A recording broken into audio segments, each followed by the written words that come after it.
So yan mga kadrama-rama, alam ko pong inaabangan nyo po no yung next na mangyayari dito sa Born to Shine dahil sobrang nakaka-tense at nakaka-excite na nga din po no yung magiging journey nga po talaga ni Jenny, ngayong hahawakan na nga po talaga siya ni Ma'am Vanna. At alam naman po natin mga kadrama na sobrang inis din po talaga itong si Miss Vanna dito nga po talaga sa kanyang inaanak na si Megan, kasi noon pa man talaga nung nagsisimula pa lang talaga sila ay sinasabotahin na po talaga ni Megan itong si Jenny. At alam naman po natin mga kadrama na hanggang sa huli ay talagang nakuha pa rin talaga ni Jenny yung loob ni Ma'am Vanna at thank you din siya talaga dito kay Jenny. At alam naman po natin mga kadrama ngayon na hindi po talaga palalampasin po talaga ni Miss Vanna itong ginagawa po talaga ngayon ni Megan, kasi sobra talaga yung kasinungalingan ni Megan.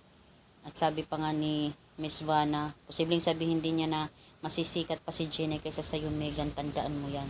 Diba? Kasi buong akala ni Megan, dahil siya na yung mag-aakta sa leader sa Yumi, ay siya na yung sikat.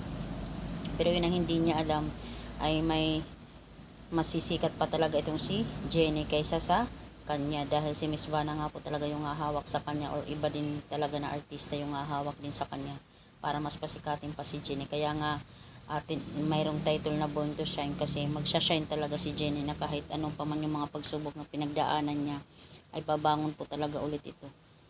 Kaya mga kadrama, itong si Megan ay talagang buong akala niya sa kanilang kasinungalingan ni JC ay mas magiging sikat na siya, pero sa bandang huli pagsisisihan nga po talaga niya yung lahat ng kanyang mga ginawa, dahil po talaga hindi talaga maganda yung kanyang impluwensya sa mga tao na yun ang ginagawa niya. Yun lang po talaga ay hindi pa napapatunayan sa ngayon, pero alam po talaga ni Miss Vanna malaki po talaga yung tiwala niya kay Jenny kaysa kay Megan, kasi noon pa man talaga itong si Megan ay pulo